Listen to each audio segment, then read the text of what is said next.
tiene razón. Cuando tiene razón, tiene razón. Se me pasó, pero bueno, ya lo que dije ya quedó ahí, o sea, se perdió, ya no lo voy a volver a repetir nuevamente, ¿no? Pero más o menos así para sintetizar, ¿no? Estábamos viendo en esta dialéctica, si ustedes quieren, entre texto y artefacto cultural, como un cierto texto prescriptivo, cristalizado, digamos, por un poder central, etcétera, pero también ligados, si pensamos como un artefacto cultural, ligados a políticas educativas que implican posiciones ideológicas y relaciones de poder que se consolidan en el tiempo, precisamente hablábamos de una cierta inestabilidad, una mutabilidad, ¿no? Acá muchos autores hablan también del concepto de hegemonía, ¿no? La hegemonía te lo resumo así nomás, es un concepto muchísimo más complejo de lo que voy a decir, así que seguramente si ustedes van al concepto de hegemonía van a decir, bueno, pero en realidad dice otra cosa, etc. El concepto de hegemonía básicamente son las ideas dominantes de un momento histórico en particular, ¿no? Esas ideas dominantes marcan como el ritmo, la agenda política de turno, marcan también los discursos y las prácticas, esa es la noción de hegemonía. Pero bueno, como hay hegemonía, también hay contrahegemonía. La contrahegemonía es una resistencia o es una mirada, si se quiere, que intenta pensar las cosas de otro modo, una alternativa precisamente. O sea, donde hay hegemonía, hay contrahegemonía y resistencia, diría Foucault precisamente, ¿no? Entonces, evidentemente, en el currículum se generan todas estas tensiones y en los periodos de mayor calma probablemente hay momentos de negociación, donde se pueden negociar ciertas cosas o ciertos sentidos. Y en los momentos de mayor tensión hay imposición, precisamente. Las cosas se hacen de este modo y no pueden hacerse de otra, ¿no? Entonces, por eso en esta lucha, en esta consolidación por el sentido a dónde debe dirigirse un determinado currículum, etcétera. Fíjense ustedes, para decir algo bastante simple, que esto es evidente, con el respecto a las ESI en las escuelas, ¿no? O sea, hay un movimiento por parte del Estado precisamente en tratar de generar la educación sexual integral en las escuelas. Eso parece significativo y parece importante. Pero no obstante, hay un cierto grupo, probablemente un grupo de clase media alta, que tiene una visión negativa con respecto a esto, ¿no? O sea que la visión tradicional, si ustedes quieren, moderna de la familia, a mis hijos los educo yo. A mí el Estado no me va a adoctrinar ni nada por el estilo, ¿no? Etcétera, ¿no? Entonces hay una tensión también con que si eso se puede dar dentro del dispositivo curricular o no. Las escuelas públicas están obligadas a darlos, pero las escuelas privadas generalmente prefieren darlo a su modo o no darlo directamente, ¿no? Darlo a su modo significa a veces cuestiones metodológicas como discutibles, muy discutibles con respecto, ¿no?, a eso, ¿no? Fíjense, por ejemplo, la problemática de la sexualidad hoy tan significativa, ¿no? El matrimonio igualitario, pensemos por caso. Yo recuerdo en un momento, cuando estuvo este tema de la educación sexual, el Montoya decidió hacerlo a su modo, de la manera. Entonces, en vez de llamarse educación sexual, se llamaba educación para el amor, de alguna manera, ¿no? Pero la línea que se bajaba era nene con nena, no hay otra posibilidad. Todo lo otro es pecado, básicamente, ¿no? Entonces, ahí hay una tensión política, una problemática social, cultural, precisamente en el cual está obviamente religiosa, obviamente con una perspectiva ideológica determinada, donde se tensionan los contenidos del currículum desde ciertas perspectivas, ¿no? Eso hace que el currículum no sea totalmente fijo, que sea inestable, inmutable todo el tiempo. Y en este proceso, en este dispositivo de selección, jerarquización de la información, ciertos sectores sociales deciden contar o narrar la historia de un modo y otros sectores la narran desde otro lugar, ¿no? Entonces, eso es lo que quiero que veamos precisamente, por eso se negocian sentidos. Otro punto interesante a tener en cuenta es la noción de Jackson, más o menos por el 50 y pico, 56 si no me equivoco, que tiene que ver con el currículum oculto. Es muy significativo este concepto, porque acá nos está mostrando de que no solamente lo que se dice o lo que supuestamente está prescripto en la ley que se debe dar, sino también el currículum oculto es lo no dicho.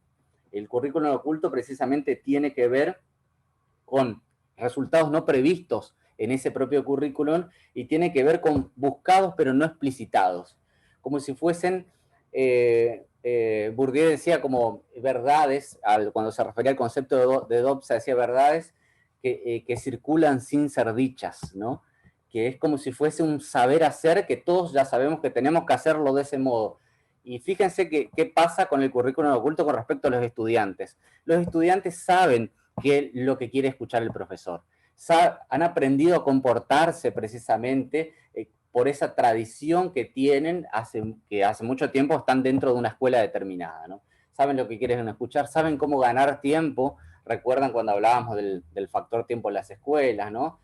Profesora, ¿me puede contar, vio el partido el fin de semana, cómo salió el Barcelona y el Real Madrid? Y lógicamente que si a uno le gusta el fútbol, uno se larga a hablar, te comieron 10 minutos de clase básicamente, ¿no? O sea, se perdió en ese tiempo, etcétera. Entonces, el currículum oculto funciona en ese lugar y en ese territorio, que son como cuestiones no dichas o no explicitadas, pero que sin embargo se llevan adelante en las prácticas educativas, ¿no? En valores, pero también formas de enseñar, maneras, etcétera, ¿no? Por eso es muy proteico ese concepto en sí mismo, ¿no?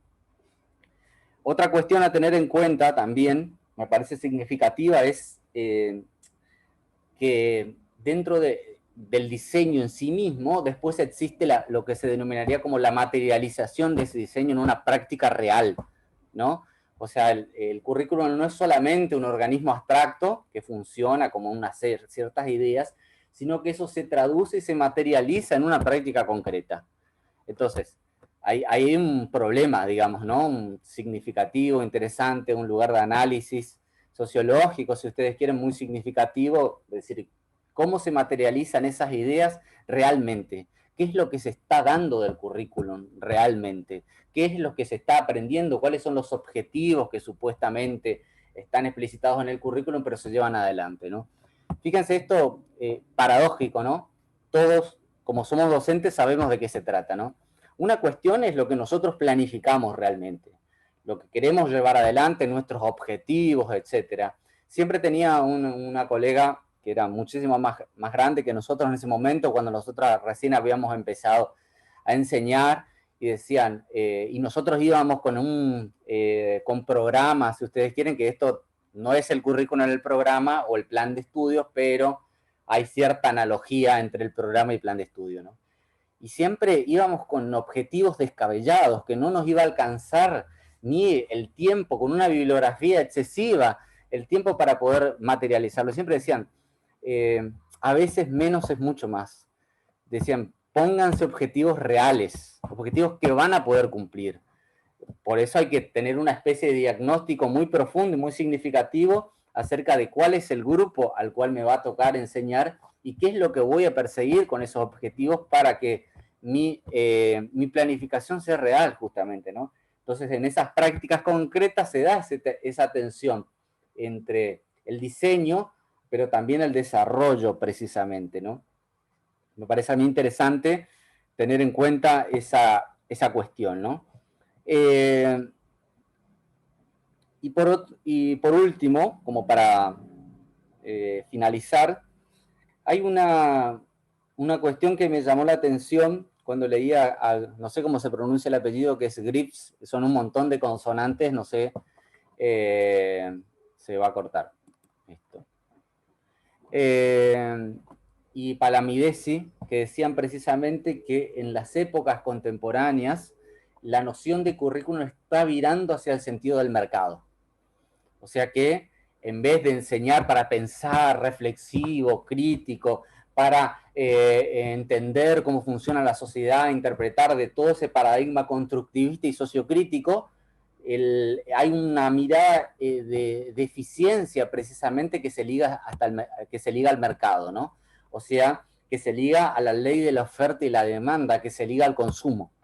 Entonces, acá no necesitamos ciudadanos que piensen, necesitamos ciudadanos que compren, básicamente, ¿no? Y que se generen a partir de universidades privadas, ¿no? Una problemática bastante significativa y dura precisamente con respecto a esto, ¿no? Entonces, me parecía interesante comentar esa cuestión importante, ¿no? Bien. No sé si queda algo en el tintero, alguna duda, pregunta específica que quieran hacer con respecto al currículum. ¿Queda claro la perspectiva que intentamos ver a partir del currículum? Sí, súper claro. Un gran resumen, hiciste un pantallazo de las textos, así que me encantó. Buenísimo, entonces. Entonces vamos a hacer dos pequeñas actividades. Primero, vamos a mirar un videíto. Disculpen, el video tiene muchas malas palabras, así que bueno, disculpen por ahí si algunos, yo sé que hay personas que por ahí le pueden incomodar, digamos, o no tienen muchas malas palabras, por ahí algunas, etcétera. Es un video muy cortito, que me interesaría que... ¿Palabras maldecidas? Sí, más o menos. No tantas, pero por ahí en alguna...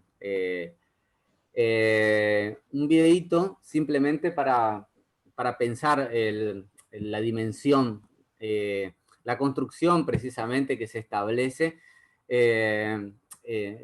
Veríamos, ¿no es cierto? Decíamos, hay un solo currículum, ¿no? En la nación argentina hay un solo currículum, pero no obstante tenemos universidades públicas y privadas, tenemos también escuelas secundarias públicas y privadas, lo cual, bueno, genera una controversia significativa, ¿no? Veamos el video y vemos qué podemos pensar a partir del currículum. Y luego el segundo paso, que me gustaría que se tomen 10 minutos, más o menos, ¿no? Y que después cada uno pueda reflexionar acerca de un contenido mínimo de su propia disciplina. Si ese contenido mínimo es significativo o no, si ustedes tienen que darlo obligatoriamente porque el currículum los exigen y ustedes piensan que eso les sirve realmente a sus alumnos o lo dan porque tienen que darlo específicamente, ¿no? Si en la secuenciación, si ese contenido mínimo está demasiado atrás en el tiempo o tendría que estar más adelante y hay otros contenidos que se necesitan aprender antes de poder desarrollarlo, etcétera, porque nos suele pasar a menudo que uno va con un contenido y los alumnos te dicen, profesor, no dimos nada de eso. Entonces tenés que volver muy atrás en el tiempo y empezar a señalar cuestiones básicas, etcétera, ¿no? O sea, problematizar un contenido mínimo, pequeño, tampoco no busquen algo muy complejo, para discutir acerca de algunas cuestiones, ¿no? Bien, les paso el video primeramente antes que se corten. A ver, tengo que compartir la pantalla.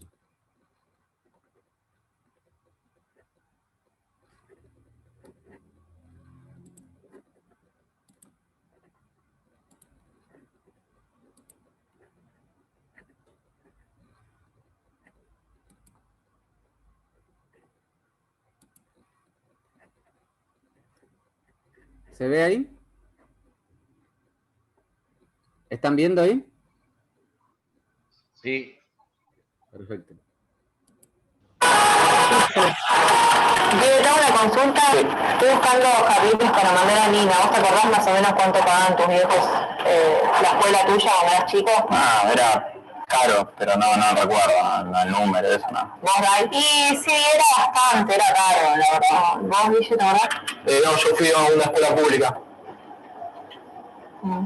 Pará, ¿vos caíste en la escuela pública? La expresión es...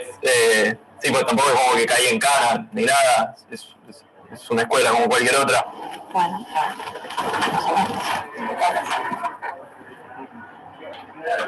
Está bien. Yo lo pasé bien, Che, pará, ¿y acá cómo entraste? ¿Quién te hizo la entrevista? ¿A qué se le pasó? ¿Mentiste en el currículum? ¿Cómo hiciste? No lo basta, chicos, ¿no ven que los papás eran pobres? No, tampoco eran pobres, es como, no nos dábamos como grandes lujos, pero no éramos pobres, estábamos en una situación como clase media, normal. Sí, bueno, pues mira, sos súper flaquito, solo que ibas al colegio para comer. No, quiero decir, a veces comían en el colegio, pero no iba puntualmente para hacer eso. Bueno, ¿qué hacías? ¿Camino de tierra? ¿Ibas a caballo? No sé andar a caballo, me tomaba como el 141 en la esquina de casa, me dejaba a 3 cuadras. A ver, chicos, perdón, para que se entienda, yo terminé el secundario igual que todos ustedes, ¿sí? Me recibí como cualquiera. Bueno, en la escuela pública, el diploma es como simbólico, ¿no? Como para que no salgas a robar de una. Guille, ¿te anoto el CDU, sí, para la cuenta de ahorro y la transferencia? Dale, No, pero no se te entiende nada de esto. No, pobre. No pueden comprender un texto básico. Es la letra, me lo escribió muy mal. Mirá, no se entiende, nadie entiende esto. ¿Vos lo entendés? A ver, ella 314 dividido 122. No tengo ni la menor idea. ¿Por qué? Nadie que sabe eso, no sé. 2,573.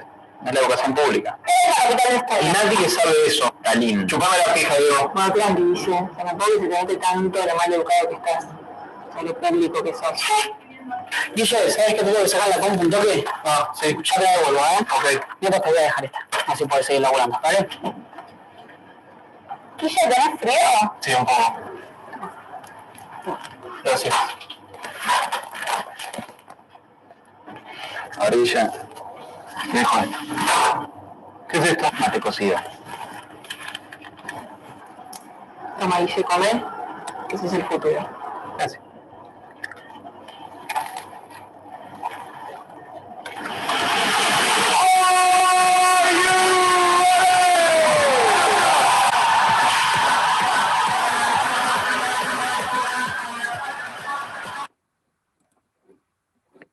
Para mí, ¿Qué han podido ver del video? ¿Con qué podemos relacionar esto que venimos discutiendo acerca del currículum? No sé quién quisiera tomar la palabra, los escucho. Faltó que diga peronista nomás. Más fuerte. Faltó que diga peronista nomás. Era peronista de chico.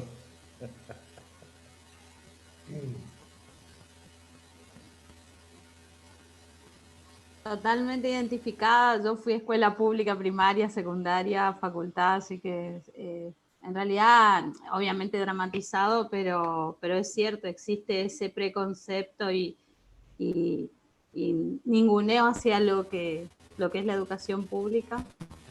Desde la hegemonía hacia abajo, la sociedad. Muchos me cuestionan, ¿por qué mandas a tu hija a un colegio privado? Porque mi hija va al colegio en donde yo enseño, y en realidad es por simple practicidad, porque hay trabajo. No tengo, soy yo, mi hija y mi marido es viajante, así que no me queda otra que ella vaya conmigo al colegio. Y encima en el colegio me becan la cuota, digamos, pago la mitad de la cuota, pero realmente a veces tengo esa sensación de que me gustaría que vaya a una escuela pública, porque, bueno, hay ciertas cosas en la escuela privada que yo veo que ellas se pierden, ¿no? O por lo menos yo siento que gané un montón en la escuela pública.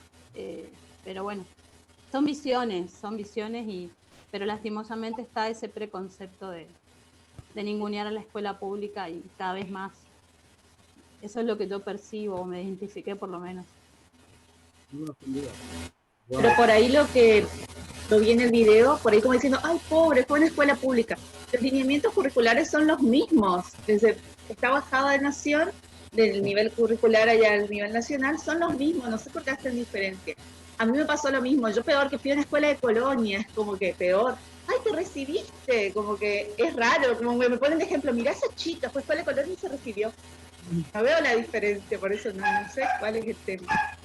Es como que por ahí se nota eso en el video, es como hacer mucha diferencia lo que es escuela pública, escuela privada, pero los lineamientos curriculares son los mismos. Los